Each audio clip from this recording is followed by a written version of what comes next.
എല്ലാവർക്കും വിനീത നമസ്കാരം. ശ്രീമദ് ഭാഗവതം ദശമസ്കന്ധം പൂർവാർത്ഥം അധ്യായം 32. ആ ഭഗവത് ദർശനം മോഹിച്ച് ഇങ്ങനെ ഗോപികള് കരഞ്ഞു കരഞ്ഞ് ശബ്ദം തന്നെ പുറപ്പെടാതായി.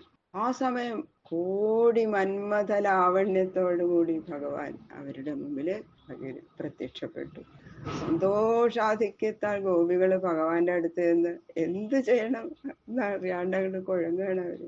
ചില ഗോപികള് ഭഗവാന്റെ തൃക്കൈ പിടിച്ചു, ചിലര് താമ്പൂല ചർവണം മേടിച്ചു, ചിലര് ഉത്തരീയം വിരിച്ചു ഭഗവാനെ അതിലിരുത്തി. ഒരു ഗോപി ഭഗവാന്റെ തൃപ്പാദം തന്റെ സ്തനങ്ങളിൽ അർപ്പിച്ചു. ഒരു ഗോപി കൺകോണുകളാൽ ഈർഷ്യയോടെ ഭഗവാനെ പ്രഹരിക്കുന്നത് പോലെ നോക്കി. മറ്റൊരു ഗോപി ഭഗവത് സ്വരൂപത്തെ ധ്യാനിച്ച് കണ്ണടച്ച് അങ്ങനെ രോമാഞ്ചമണിഞ്ഞു. ഇങ്ങനെ ഭഗവത് സ്വരൂപ ദർശനത്താൽ എല്ലാവരും പരമാനന്ദം അനുഭവിച്ചു. സുന്ദര പരിമളത്തോട് കൂടിയിട്ട് മന്ദമാരുതൻ വീശിക്കൊണ്ടിരുന്ന ആ കാളിന്തി മണൽപ്പുറത്ത് ഗോപികളുടെ കുജകുങ്കുമാങ്കിതമായ ഉത്തരീയത്തിലെ ത്രൈലോക്യമോഹനമായ സ്വരൂപത്തോടുകൂടി ഭഗവാൻ അങ്ങനെ ശോഭിച്ചു. യോഗീശ്വരന്മാർ ഹൃദയാന്തർഭാഗത്തിൽ പ്രകാശിച്ചു കാണാൻ മോഹിക്കുന്ന ആ അഖണ്ഡ സച്ചിദാനന്ദ ബ്രഹ്മം ഗോപികളുടെ മധ്യത്തിലെ ഏറ്റവും അധികം ശോഭിച്ചു. അഥ ശ്രീമദ് ഭാഗവത ദശമസ്കന്ധ ദ്വാത്രിംശോऽധ്യായ. കോമളം കൂജയൻ വേണും ശ്യാമളോയം കുമാരക വേദവേദ്യം പരം ബ്രഹ്മ ഭാസതാം പുരതോ മമ. കഥാമയം ഭാഗവതാഭിധാനാം ഹരേ തനും ദേ ചരിതൈ യഥാമതി ത്വൽപരിതോഷകാമസ്തൗമി പ്രസീദ അച്യുത മാരുതേശ. ഓം നമോ ഭഗവതേ വാസുദേവായ. ഓം നമോ ഭഗവതേ വാസുദേവായ. ഓം നമോ ഭഗവതേ വാസുദേവായ. ശ്രീശുക ഉവാച. ഇതി ഗോപ്യ പ്രഗായന്ത്യ പ്രലംബന്ത്യശ്ച ചിത്രധാ രുരുദു സുസ്വരം രാജൻ കൃഷ്ണദർശനലാലസാഹ. ശ്രീശുഖബ്രഹ്മർഷി പറഞ്ഞു, ഹേ രാജാവേ, ഇങ്ങനെ ബഹുപ്രകാരത്തിലെ ഗോപികള് ഉച്ചത്തിലങ്ങട് ഗാനം ചെയ്തു. വിരഹ ദുഃഖാധിക്യം നിമിത്തം അവരുടെ ഗാനത്തിലെ അനർത്ഥകരമായ അനേകം വാക്കുകള് അവര് ഉപയോഗിച്ചിരുന്നു. ശ്രീകൃഷ്ണന്റെ ആ ദർശനം സിദ്ധിക്കാത്തത് കൊണ്ട് അവരുടെ ധൈര്യം വിശേഷം നശിച്ച് ഒരു അത്യുച്ചത്തിൽ അങ്ങനെയൊക്കെ ഉറക്കെ കരഞ്ഞുകൊണ്ടിരുന്നു. അപ്പോഴാണ് ഭഗവാന് ഭാവം ആ ഗോപസ്ത്രീകളോട് കരുണ തോന്നി അവരുടെ മുമ്പില് പ്രത്യക്ഷപ്പെട്ടത്. താസാം ആവിരഭൂൽ ശൗരി സ്മയമാനമുഖാംബുജ പീതാംബരധര സ്രഗ്വീ സാക്ഷാൽ മന്മഥ മന്മഥ. സർവത്ര ഗോവിന്ദനാമ സങ്കീർത്തനം. ഗോവിന്ദ ഗോവിന്ദ.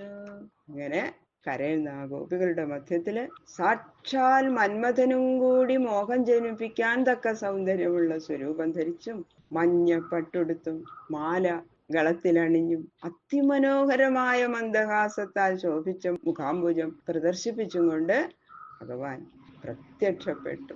ഗോപികളുടെ മുമ്പിൽ നിന്ന് മറഞ്ഞിരുന്നപ്പോ ഏതുമാതിരി സ്വരൂപം ധരിച്ചിരുന്നുവോ അതിനേക്കാൾ അതിമനോഹര രൂപം ധരിച്ചുകൊണ്ട് പ്രത്യക്ഷനായി.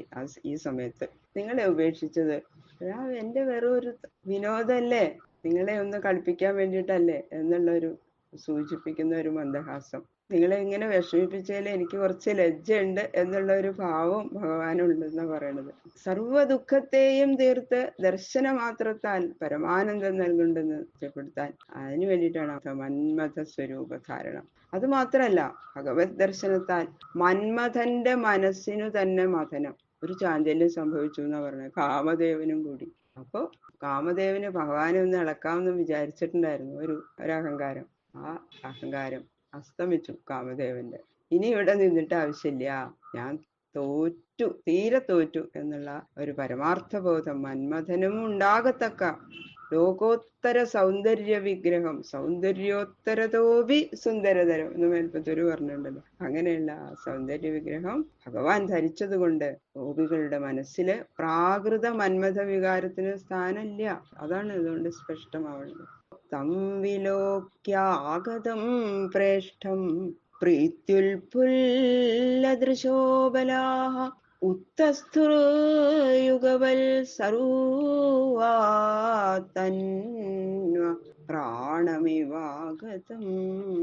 കുറെ ദൂരെ പ്രത്യക്ഷനായി വിലാസഗതിയോടുകൂടി സമീപത്ത് വന്നിരിക്കുന്ന ആ പ്രാണപ്രിയനെ സൂക്ഷിച്ചു നോക്കി അറിഞ്ഞ ഗോപികളുടെ ആ മനസ്സിന്റെ സന്തോഷം, അവരുടെ ഉള്ളിലുണ്ടായ ആ സന്തോഷ നിമിത്തം കണ്ണുകളൊക്കെ അങ്ങോട്ട് നന്നായിട്ട് വികസിച്ചു. വിരഹക്ലേശം നിമിത്തം എഴുന്നേൽക്കാൻ കൂടി ശക്തിയില്ലാത്ത വിധം ക്ഷീണിച്ചിരിക്കുകയായിരുന്നു അവര്. എന്നാലും അവര് മോഹാലസ്യം തെളിയുമ്പോ അത്ര നേരം ഇളകാതെ ഇരുന്ന ആ കൈകാലുകളൊക്കെ എങ്ങനെയാ ചലിക്കുക, അതുപോലെ എല്ലാവരും വളരെ ഊർജസ്വലതയോടുകൂടിയാണ് എഴുന്നേറ്റ് നിന്നു. കാജിൽ കരാംബുജം ശൗര്യ ജഗൃഹേ അഞ്ജലിനാമുദ കാജിൽ ദധാര തൽബാഹും അംസേ ചന്ദനഭൂഷിതം.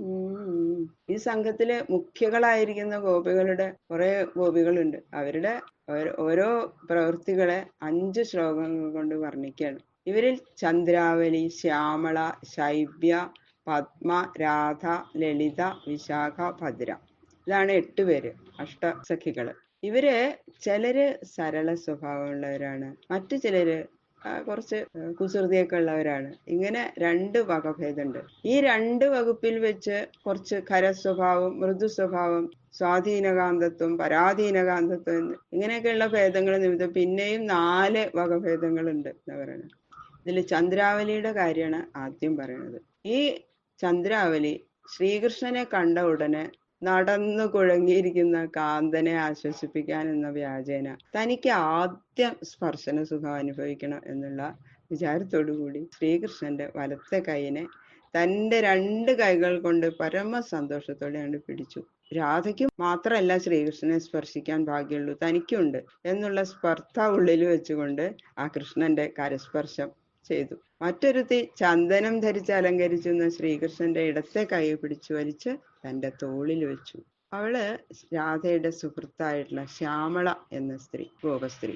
കാജിത് അഞ്ജലിനാഗൃഹ തന്വീ താംബൂല ചർവിതം ഏകാതദംഘ്രികമലം സന്തപ്തനയോരഥാത്. ഒരു സ്ത്രീ, ഒരു ഗോപസ്ത്രീ അത്യന്ത അനുരാഗം വന്ന് ഭഗവാനെ കൊണ്ട് കണ്ടപ്പോഴേക്കും അനുരാഗങ്ങൾ വർദ്ധിച്ച് പ്രിയന്റെ താംബൂല ചർവിതത്തെ കൈകൾ കൊണ്ട് സ്വീകരിച്ചു.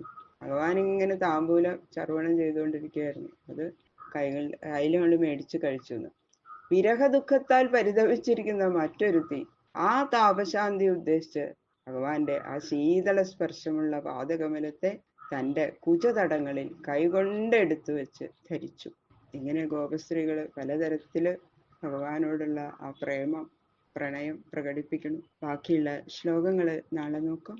സർവത്ര ഗോവിന്ദ നാമ സങ്കീർത്തനം ഗോവിന്ദ ഗോവിന്ദ ഗോവിന്ദ.